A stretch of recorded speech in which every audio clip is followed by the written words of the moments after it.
Guys സുപ്പുൻ്റെ birthday ആണ്, നമുക്കൊരു gift pack ചെയ്താലോ? ഒരു കുഞ്ഞു ഗിഫ്റ്റ്. ഈ വീഡിയോ എടുത്തിട്ടുള്ളത് ഏപ്രിൽ 14-നാണ്, അതായത് വിഷുവിൻ്റെ തലേ ദിവസം. സുപ്പുൻ്റെ ബർത്ത്ഡേ വരുന്നത് ഏപ്രിൽ 13-നാണ്. ഞാനൊരു കുഞ്ഞു ഗിഫ്റ്റും പാക്ക് ചെയ്തിട്ടുണ്ടായിരുന്നു. അച്ഛനും അമ്മയും കൂടിയിട്ട് അവൾക്കൊരു ഡ്രസ്സും വാങ്ങിയിട്ടുണ്ട്. ഏപ്രിൽ 13-ന് ഞങ്ങൾ ഇവിടെ ഇല്ലാത്തതുകൊണ്ട് ഈ ഗിഫ്റ്റ് ഒന്നും കൊടുക്കാൻ പറ്റിയില്ല. ഒരു സർപ്രൈസ്.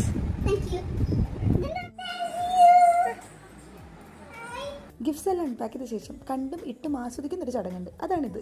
അത് കഴിഞ്ഞിട്ട് ഇന്നലെ കട്ട് ചെയ്ത കേക്കിൻ്റെ ബാക്കി ഉണ്ടായിരുന്നു. അപ്പോൾ അതും കഴിച്ചുകൊണ്ട് ഞങ്ങൾ ഈവനിങ് പോയത് പടക്കം വാങ്ങാനാണ്. പടക്കക്കടകളൊന്നും ഇപ്പോൾ പണ്ടത്തെ പോലെയല്ല, ഒരു പറമ്പ് നിറയെ സ്പാർക്കിംഗ് സ്പേസാണ്.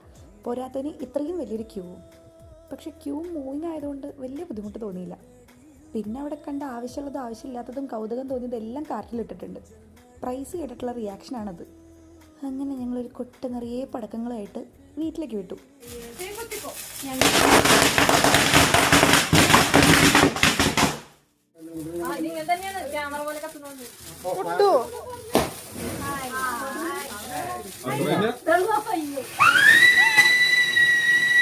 സോ ഇതൊക്കെയായിരുന്നു നമ്മുടെ വീട്ടിലെ വിഷുവിൻ്റെ തലേ ദിവസത്തെ പരിപാടികൾ. അപ്പോൾ ഇന്നേക്ക് ഇത്രയേ ഉള്ളൂ. ബൈ.